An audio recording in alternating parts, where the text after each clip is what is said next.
façons de voir les choses, d'autres lentilles, la réconciliation, la transformation de la conscience. Donc ce qu'on va faire, c'est qu'on va prendre un élément qui est un peu le processus de base pour voir comment vous développez votre vision pour l'avenir.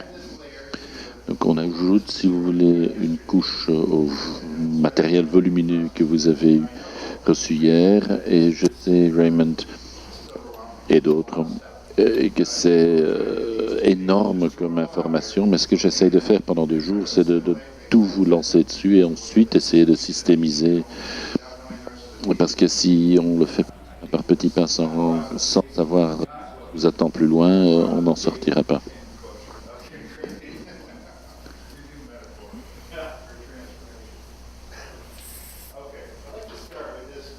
Alors, je voudrais commencer par une citation.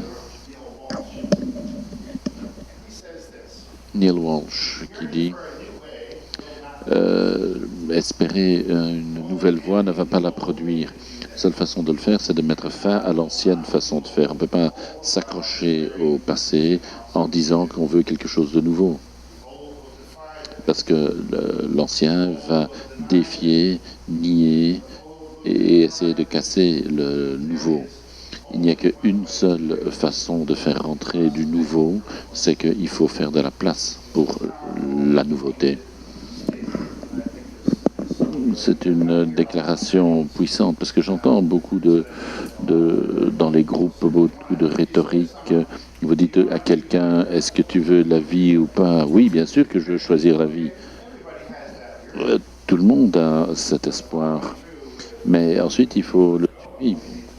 Ce qu'il faut laisser partir pour créer de la place, ça c'est un autre problème évidemment. Alors, la grande question est celle-ci, quel peut être le potentiel transformatif pour vous si vous vous engagez ensemble dans cette voie en tant que partenaire pour former une nouvelle vision pour votre avenir? Qu'est-ce que ça peut contenir pour vous? Est-ce que vous voulez le faire? John a posé la question du discernement. Ce sont des questions de discernement. Et donc, j'espère qu'il y a un processus qui va se créer, qui va nous encourager à aller vers le discernement. Et je reviens tout le temps à ces mêmes questions. Où sommes-nous maintenant, etc. Mais donc, ceci, c'est la question dont on s'occupera aujourd'hui. Cette notion du cycle de vie que je vous rappelle, on parle de ces différents cycles de vie, à peu près 250-300 ans par cycle de vie pour la vie religieuse, en commençant par la création. Et dans chaque phase, on n'efface pas complètement la phase antérieure. Une partie continue à exister.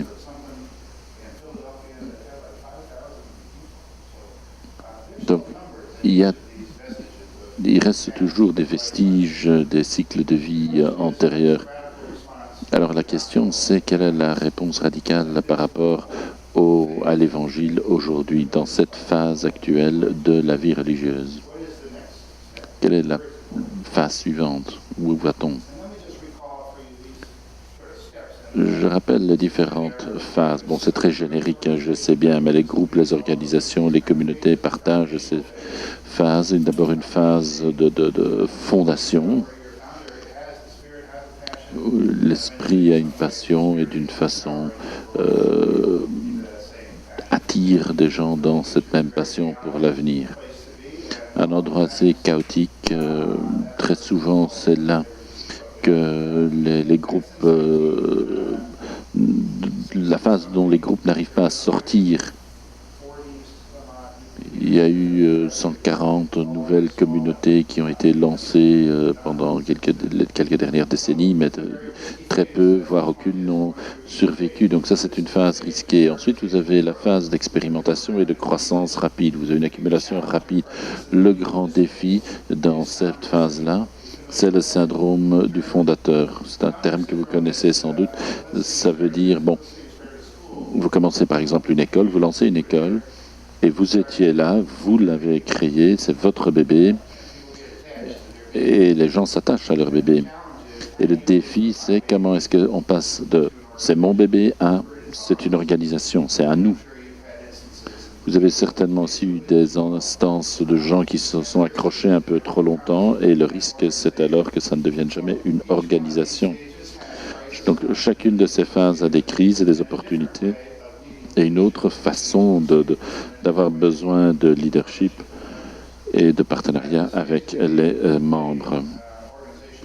Et ensuite, l'organisation devient plus stable, plus structurée, a des règles, essaye d'éliminer l'incertitude. Maintenant, évidemment, plus vous mettez de la structure et de stabilité, ça a un impact inverse sur l'esprit. Donc ici, l'esprit peut commencer à se perdre si vous devenez trop organisé, trop structuré. Si vous voulez vraiment changer les choses, faites exploser la fondation la plus profonde.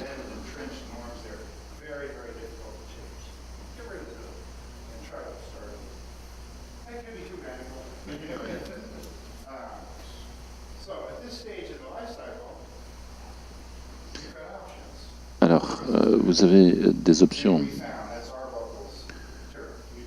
Est-ce que vous pouvez prendre une petite partie et leur faire les choses de façon radicalement différente par rapport à ce que vous faisiez avant? On peut reconfigurer. Il y a eu beaucoup de fusions dans le passé, de restructuration, de congrégation pour remettre tout dans une seule grande unité. Le problème à ce niveau-là, c'est que c'est un effort pour résoudre le problème des ressources, mais que vous vous retrouvez avec le même problème, mais dans un plus grand groupe de femmes ou d'hommes plus âgés qui essayent toujours de faire la même chose. Donc ça résout peut-être certains des problèmes spécifiques, administratifs, financiers, mais vous vous retrouvez une espèce de colosse où vous n'avez que la même proportion de ressources et de personnel. Donc reconfigurer, c'est une chose. À nouveau, le grand défi ici, c'est quand vous faites ce processus, qu'est-ce que vous le faites en interne? Vous pouvez réarranger les structures.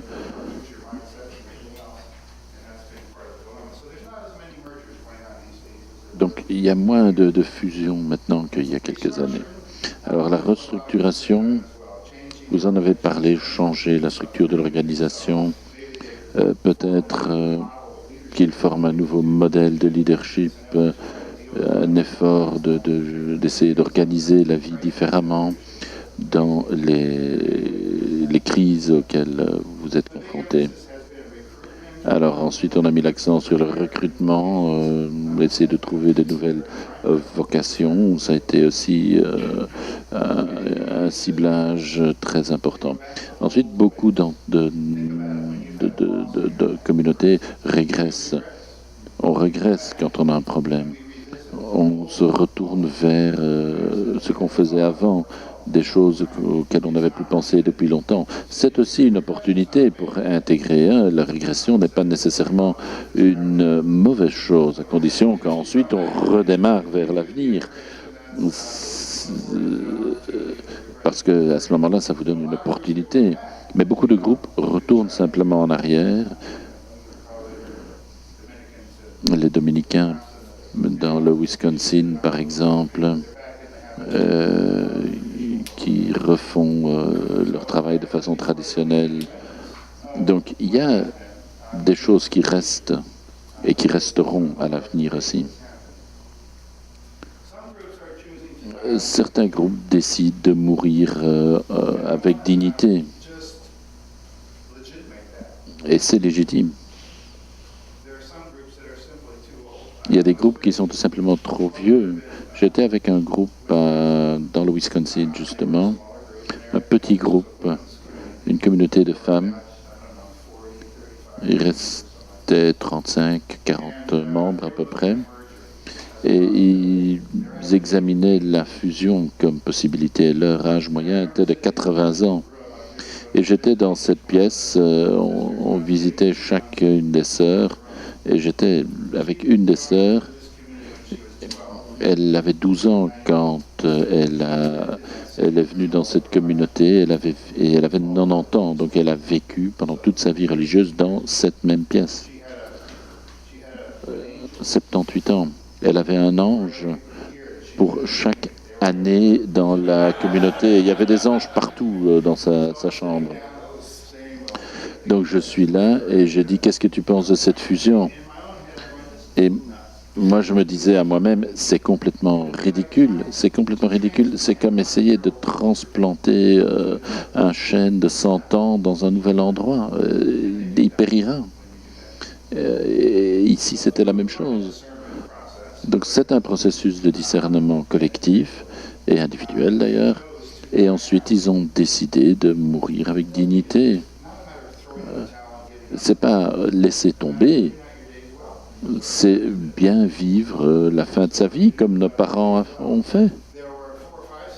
Il y avait 4 ou 5 sœurs, entre guillemets, plus jeunes, qui ont décidé d'aller dans une autre communauté. C'est censé, mais c'était pas un divorce, c'était pas une scission, c'était pas par fureur, c'était fait par discernement et c'était intelligent pour les individus concernés d'aller ailleurs, d'aller bien terminer leur vie. Et je crois que pour un grand nombre de groupes, quand ils arrivent à un certain moment de leur vie, ça peut être un choix vraiment sain. Le choix tragique, c'est de laisser tomber, mourir avant d'être mort, ou de ne pas faire de choix, ou de croire qu'on fait un choix de transformation, mais on fait tout ce que je disais hier, qui garantit que vous allez mourir, mais ils croient qu'ils sont en train de transformer. C'est ça la tragédie. Ici, mourir avec dignité, dans la paix, c'est important. Et rien ici n'est noir et blanc. Tout est lié. Il faut voir quel est le sentier que vous devez emprunter. Est-ce que vous voulez rechercher cette voie de transformation? Comment est-ce que ça évolue? C'est censé pour tout le monde, oui. Donc cette croisée de chemin, tout ceci je vous l'ai dit hier, ce que vous a amené jusqu'à aujourd'hui ne va pas vous permettre de continuer demain. Tournant dans la rue, il y a une partie de rue encore derrière, sauf si vous ratez le tournant, etc. Donc l'invitation, c'est de faire ce discernement dont John et autres parlaient. C'est vraiment regarder au plus profond de vous-même, au plus profond de votre cœur, avec une certaine liberté pour voir vraiment vers où vous êtes appelé. Qu'est-ce que la nouvelle vie signifie pour vous? Quelle est la voie pour y arriver? Donc c'est là qu'on en était hier. Ferez-vous partie des communautés les plus courageuses, les plus innovatrices pour donner naissance à de la nouvelle vie? C'est ça la vraie question. Ça, c'était nos 5 éléments. Ce dont on va parler ce matin, c'est cet élément de vision transformative, de former l'avenir, forger l'avenir ensemble, voir quel peut être un schéma pour le faire. Et puis, cet après-midi, vous travaillerez sur ce schéma. Alors d'abord, pourquoi cette approche de vision transformatrice? Ce que j'ai dit hier, c'est que les approches conventionnelles n'amènent pas à une transformation. C'est une des principales raisons. Donc si vous n'allez pas faire ça, qu'est-ce que vous allez faire? Quelle est l'alternative? Je crois aussi que globalement, on demande une plus grande interdépendance. Ce que François a dit, nous sommes appelés à vivre de façon plus indépendante, c'est ça le mouvement. On a les Nations Unies, il y a plein d'indications qu'on ne sait plus vivre par tribu, de façon isolée. On ne peut pas avoir que notre propre récit. Comment est-ce qu'on crée un récit commun? Comment est-ce que vous, en tant que congrégation, célébrez les dons? Et je ne parle pas de n'importe quoi, d'un château en Espagne. Vous avez des ressources, vous avez du personnel, vous avez beaucoup de choses à engager. La question, c'est est-ce que vous pouvez célébrer la réalité de ce que c'est plutôt que de créer quelque chose de vide? Qu'est-ce qui est réel? Qu'est-ce qui est vrai? Si vous pouvez aboutir à la vérité, et comment est-ce que Viktor Frankl, que certains connaissent peut-être, qui était pendant la Deuxième Guerre mondiale dans le camp de concentration d'Auschwitz, quelqu'un qui littéralement est dans ce camp de concentration, comment est-ce qu'il a vu ce que peut être l'abondance de la vie? Alors si lui peut le faire, a pu le faire, pourquoi est-ce que nous, on ne saurait pas le faire, même avec toutes les limitations que vous croyez avoir? Alors, il faut le soin de l'âme et de l'ensemble. Vous dites, il y a des gens qui veulent juste continuer à vivre leurs derniers jours et qu'on les laisse tranquilles. C'est ce que font beaucoup de communautés. Ils trouvent un endroit confortable et ils disent, laissez-moi finir mes jours en paix. Cette vision transformatrice porte là-dessus aussi. Est-ce que vous pouvez réveiller ces gens? Est-ce que vous pouvez voir l'âme globale, commune? Vous l'avez dit dans votre déclaration du chapitre, il faut saisir notre caractère international et essayer de voir collectivement quel est notre avenir. Ça, c'est une approche qui va dans le prolongement de cela. Approfondir votre foi et enrichir votre mission et votre charisme pour les générations futures, parce que seul Dieu sait si votre mission va servir le monde à l'avenir. Votre boulot, c'est de faire ce que vous pouvez pour le rendre le plus riche et le plus réel possible, mais finalement, c'est Dieu qui décide si ça continuera ou pas. Alors, pour faire les différences ici, trois processus de vision. Vous pouvez penser à certains de vos chapitres aussi, restauratif, directionnel et transformatif. Les deux premiers processus ont un état d'esprit de on veut aboutir à un certain objectif. D'ici 6 ans, on doit avoir accompli ceci ou cela. On s'oriente là-dessus pour... Alors, le processus transformatif, c'est plus une question de quelle est notre destinée. C'est moins ce que vous réalisez en termes d'ouvrir un nouveau ministère, par exemple, mais plutôt quel est l'être humain que je deviens.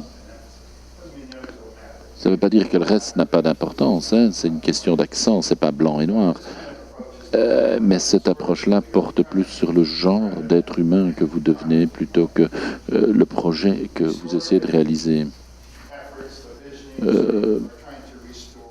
On essaye de restaurer ce qui existait, de réécrire leur constitution, de remettre certaines choses qui ont été oubliées. Réforme, c'est plus lié à la nouvelle version améliorée de tout cela. Mais dans la transformation, vous recherchez vraiment des objectifs qui vous donneront la possibilité de transformation entre vous en tant que groupe. Alors, pour ce qui est de la participation, c'est plutôt respecté et coopératif, plutôt que la transformation, c'est plutôt collaboratif.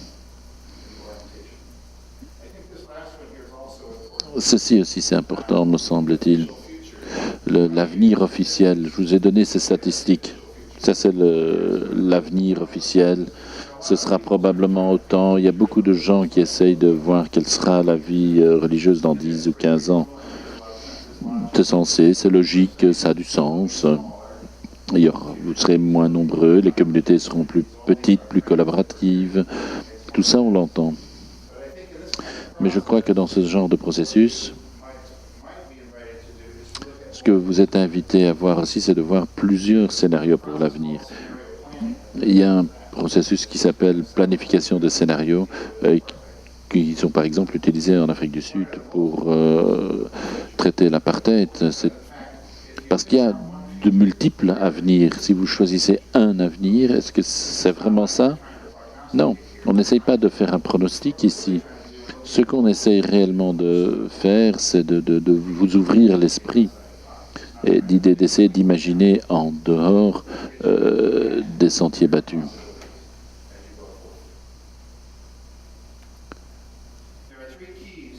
Il y a 3 éléments clés qui sont vraiment importants: la profondeur, l'intégration et le partenariat. La profondeur, c'est ce que je vous ai dit hier. Il faut aller au-delà de l'événement. Oui, il y a des finances, oui, il y a les ministères, oui, il y a les côtés pratiques de la vie, tout ce qui est visible. Mais restructurer, ça ne suffit pas. Il faut voir quels sont les éléments sous-jacents. Vous passez une demi-heure en prière, c'est plus que d'autres. Vous passez 3 jours ici, c'est pas beaucoup, encore une fois, mais c'est beaucoup plus que beaucoup d'autres. Certains groupes avec lesquels je travaille, je les rencontre 3-4 fois par an pendant 5 jours. Et il faut être présent sur place. La technologie peut aider pour certaines choses. On peut faire du planning logistique par voie électronique. Mais pour avoir une profondeur, il faut avoir le temps, l'espace et le contact personnel si vous voulez le faire. Et ça, c'est très important si vous voulez vraiment vous occuper de tous ces autres éléments sous-jacents. Et dans ce processus, il faut trouver le point de contact entre 3 éléments: le travail personnel que les gens font, le travail de communauté que tout le monde doit faire, et il doit y avoir un travail systémique. Si vous faites l'un sans l'autre, il vous manque une partie. Vous ne pouvez pas juste faire ce travail-là personnellement.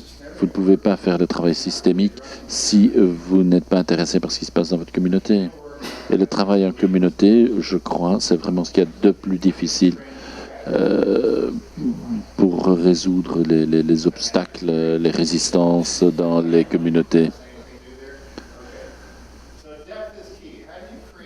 Donc, comment créer un processus qui invite à une certaine profondeur, qui vous aide à aller au plus profond, ne pas rester à la surface de votre vie. Ensuite, il y a le deuxième élément, c'est l'intégration. C'est un peu le planning stratégique, etc. Ça, vous devez le faire, vous devez créer un budget, etc. Mais comment faites-vous le lien avec ces autres éléments de transformation? Et vous connectez à la conversion. Vous connectez vos plans à la conversion, à cet état d'esprit. Et vous essayez de toucher différents aspects. Vous n'essayez pas de tout faire en même temps. Comment est-ce que vous intégrez? Comment est-ce que vous accrochez à cela? Comment est-ce que vous intégrez ce qui... Comment pouvez-vous prendre ces 2 facettes du cycle de vie et les prendre comme complémentaires et mutuellement bénéfiques si vous avez 2 processus en parallèle? Et tout ça, l'intégration en fait partie. Sinon, c'est comme... vous avez une réunion, puis vous avez une autre réunion dans 3 mois, et encore une dans 6 mois, avec chaque fois des moments isolés. Non, il faut une continuité. Comment aboutir à une continuité entre ces 3 réunions? Aller de l'un à l'autre en construisant quelque chose plutôt que d'avoir juste des expériences isolées et de vivre dans des silos individuels. Et puis le partenariat. C'est le 3e élément qui me semble tellement essentiel. Les dirigeants ne peuvent pas le faire seuls. Et moi, je crois que votre congrégation, globalement, ne peut pas le faire seule. Il faut ouvrir les choses, créer éléments communs. Du moment que j'ai un levier suffisamment long, je peux faire bouger la planète entière. C'est ça l'effet de levier qu'il vous faut. Voilà donc les 3 éléments clés. Ce dont je vais parler maintenant, c'est le processus, le contenu, votre participation et un calendrier potentiel. Alors, le processus de vision transformatrice. Ceci fait le lien avec le reste. Donc, au fur et à mesure, pendant que vous faites votre processus de vision, vous touchez au dynamisme de la transformation. Avec différents accents, mais ça doit en faire partie. Pour moi, il y a différentes phases. Ça se recoupe, bien entendu, c'est entrelacé, mais généralement, on commence par une espèce de période d'éveil, d'enracinement dans qui vous êtes réellement, quel est votre monde, une phase de rêve, de discernement de ces possibilités, ensuite de réalisation de ces possibilités. L'exemple que donné, c'est une lettre que quelqu'un écrit avec ses aspirations les plus profondes. Ça, c'est un exercice de rêve, oui, mais c'est au début du processus. Voilà donc des phases, si vous voulez appeler ça des phases. Alors, une définition fondamentale, pour moi, c'est un processus collaboratif en plusieurs phases qui permet d'envisager un avenir différent du passé. Donc différent du passé, pas un prolongement du passé.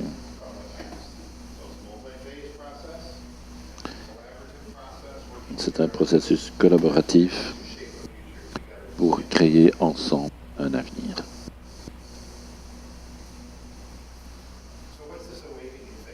Alors quelle est cette phase d'éveil ? Thomas Merton a dit un jour, il faut apprendre à tomber amoureux de la vérité. J'aime bien cette phrase. Moi et beaucoup d'autres, je crois, nous avons une autre relation avec la vérité. Il y a des vérités qu'on aime bien, il y en a d'autres qu'on ne veut même pas voir. Mais quand on parvient à le faire, ça libère aussi, parce que la vérité libère à condition qu'on lui donne l'occasion de le faire. Donc il faut aller au-delà du déni. Quand je vous ai donné les chiffres dans 12 ans, etc., ça c'est une question de réalité. Hein. Donc ça c'est important. C'est aussi une question d'enthousiasme, inspirer, donner espoir. C'est tout ça mis ensemble et un sens d'urgence aussi. Ce processus, si vous allez dans ce sens, doit être durable. Quelque chose que vous faites sur le côté. Il faut que quelque chose, quelque part, soit remplacé par ceci. Parce que tout le monde a déjà plus qu'assez de choses à faire. Donc il faut laisser tomber autre chose pour faire ceci. Ça doit être une priorité pour vous, de façon collective, en tant que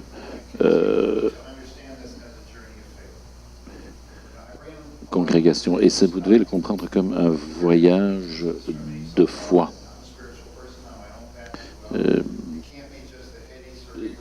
Ça ne peut pas être juste le sommet, ça doit être quelque chose qui fait vraiment partie du cœur même de votre congrégation.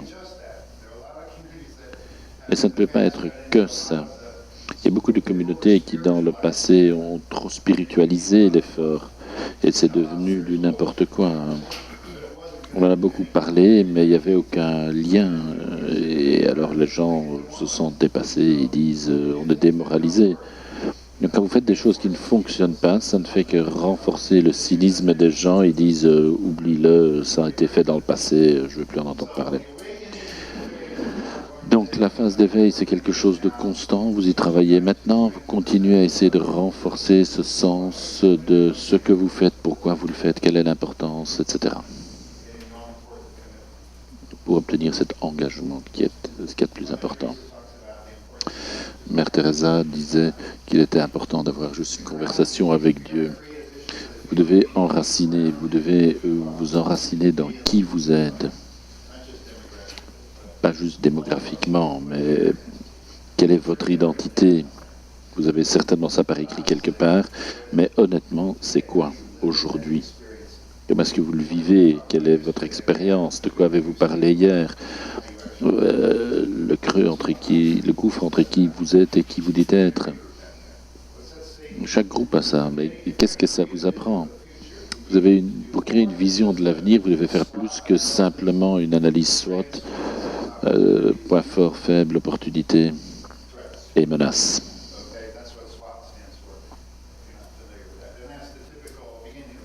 C'est la première approche. Et puis ça doit être plus que ça, bien entendu. Comprendre qui nous sommes en tant que groupe et l'embrasser complètement. Et puis tout le contexte autour de vous. Qu'est-ce qui se passe dans la vie religieuse, dans l'Église, vis-à-vis des gens que vous espérez servir? Quelles sont les grandes tendances? Vous mettre dans le prolongement du monde, c'est un élément important aussi. Martin Luther King avait un rêve. Et je crois que l'aspect rêve est très important. Ça ne peut pas rester qu'un rêve. Mais il est important que les gens réellement réagissent à vos aspirations principales. Qu'est-ce que vous espérez réellement dans votre avenir, personnellement, collectivement, dans 10 ans? Ça ne peut pas être un exercice purement cérébral. Ça doit faire partie du cœur, de l'âme, de ce que vous êtes, de qui vous êtes. C'est ça la partie excitante. Et il doit y avoir de l'excitation, de l'enthousiasme, de l'imagination. Vous devez des objectifs qui vont vraiment vous attirer, qui vont vous obliger à aller plus loin, mais en même temps, vous devez savoir ce que vous allez faire demain. Mais ici, ce sont les grands objectifs lointains. Le discernement, ensuite,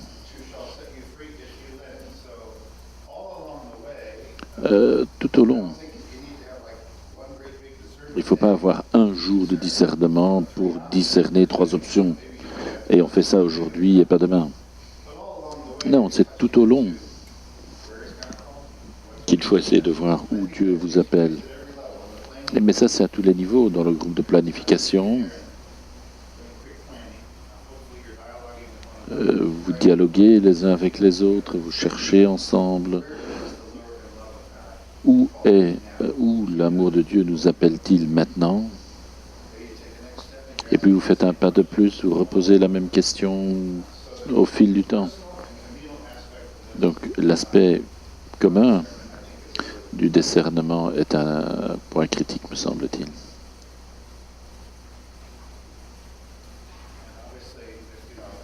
Alors manifestement, ici Steve Jobs, sa phrase ici, hein, des rêves non suivis d'action sont des hallucinations. Bon, il est toujours très clair dans ce qu'il disait. C'est très important, ça doit devenir de la réalité par la suite.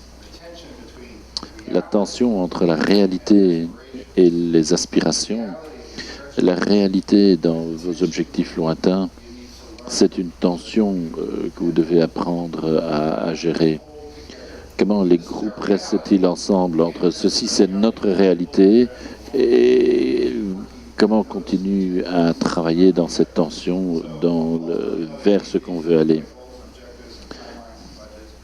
Et vous avez besoin de budget, etc., de calendrier, parce que vous ne savez pas bouger sinon. Mais en même temps, vous devez agir. Sanders Snyder a écrit beaucoup sur l'avenir. Il en a beaucoup parlé sur un livre très épais qui a été écrit il y a 10 ans, très épais. Et à la fin du livre, elle dit simplement « faites quelque chose, bougez-vous, faites quelque chose, agissez pour devenir quelque chose de nouveau. La paralyse, l'effet de paralyse par une trop grande analyse est très présent dans beaucoup de congrégations religieuses.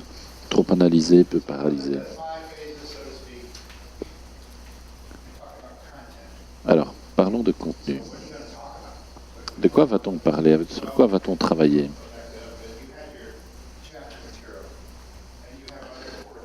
Vous avez votre matériel de votre chapitre, vous avez vos documents fondamentaux. Donc le contenu ne vient pas de moi. Moi, je peux vous donner un processus, mais le contenu, ce dont vous parlez, ce dont vous discutez, ça doit venir de vous. Et la façon d'aider les groupes, c'est de couper la vie dans 3 catégories, ou 3 lentilles. Moi, je préfère parler de lentilles.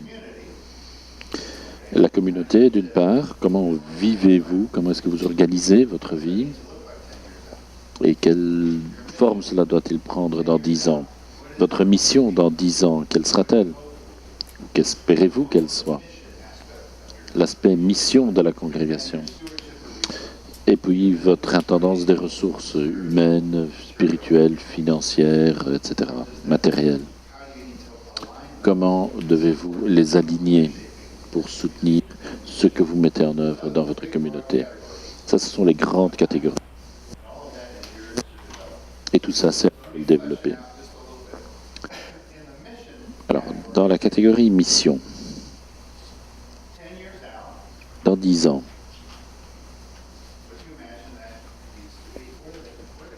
où devez-vous vous trouver? Quelles sont les questions critiques à vous poser? Quel est l'agenda?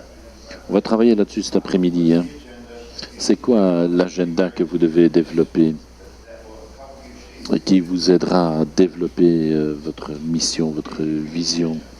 Est-ce que vous pouvez réimaginer les possibilités?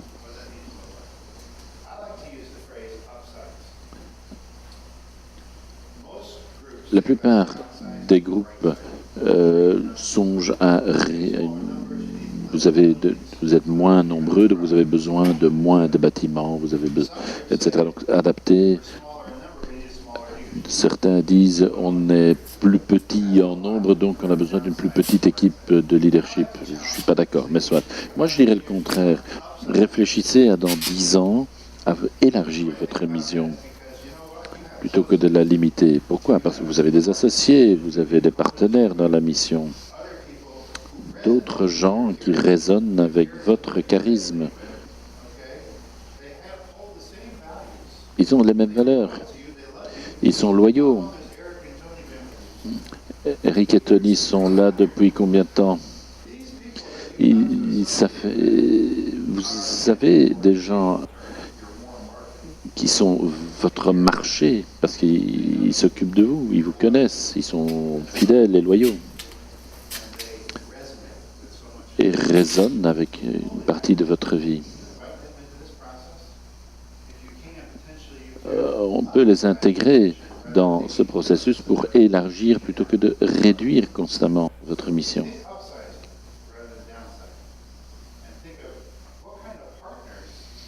De quel genre de partenaire aurez-vous besoin dans 10 ans? Peut-être que le cœur des partenaires que vous avez maintenant, ce n'est pas ce dont vous aurez besoin dans 10 ans. Peut-être que ces gens-là sont plus alignés sur ce qu'on veut faire et on laisse ceux-là, ses associés ou que sais-je. Est-ce que c'est eux votre avenir? Qui est votre avenir? Donc il y a énormément de choses ici. La communauté, dans 10 ans. Quelle doit être la communauté dans 10 ans? Comment est-ce que ça fonctionne maintenant? Comment devez-vous organiser votre vie? Avec qui devez-vous vivre? Comment allez-vous vous rencontrer?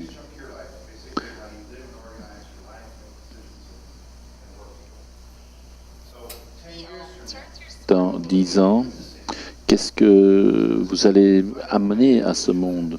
Quel sera votre témoignage dans ce monde par la façon dont vous vivez les gens que vous voulez devenir?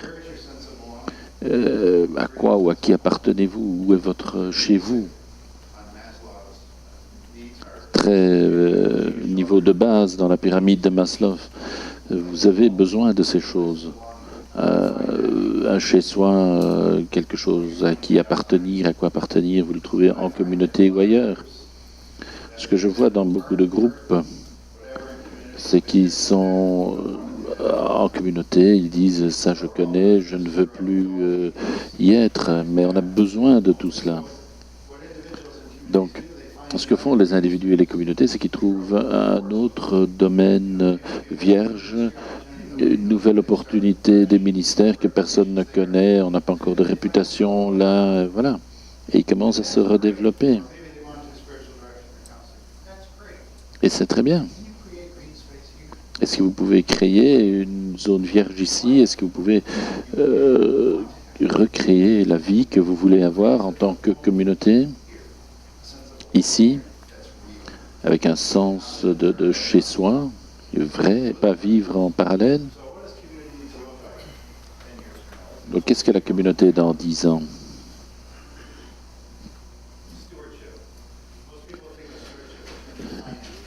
Oui, alors l'intendance, beaucoup de gens y songent en termes financiers, mais vous avez plus de ressources que ça. Le personnel spirituel, le matériel, les bâtiments, etc.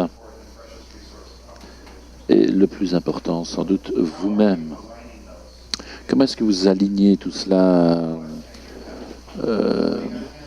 Comment est-ce que vous allez gérer la situation, soit de santé dans 10 ans? Où voulez-vous être par rapport à votre propre sens pour le groupe américain? Tout ce sens qui fait partie de notre développement d'être humain, le désir de rendre notre âge moyen, je l'ai dit, l'espérance de vie, c'est à peu près 80 ans aux États-Unis pour les hommes. C'était 40 ans de moins il y a 100 ans. Donc on vous a donné 40 ans de plus. Qu'est-ce que vous allez en faire?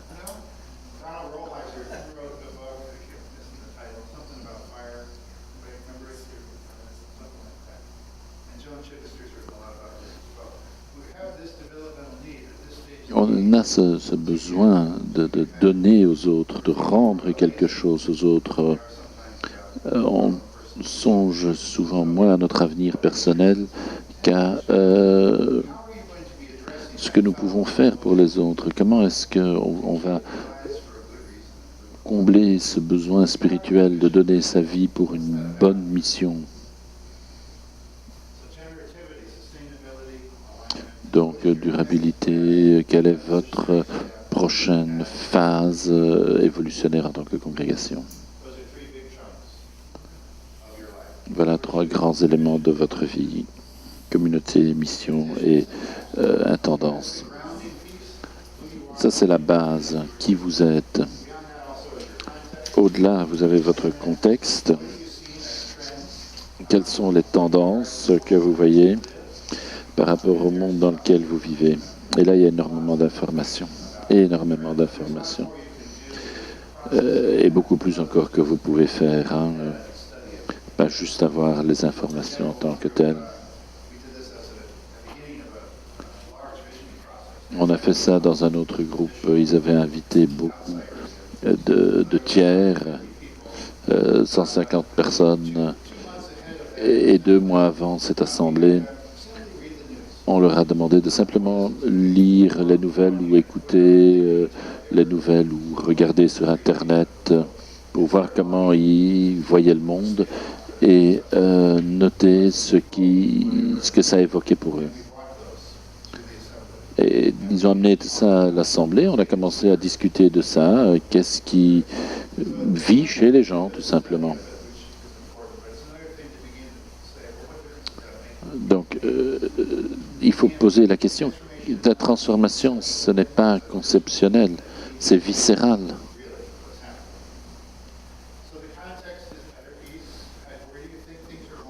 Donc, qu'est-ce que vous croyez qui arrivera d'ici 10 ans? Où croyez-vous être d'ici 10 ans? Quels sont les partenariats que vous voudrez il y a 10 ans? Tout ceci, je l'ai dit.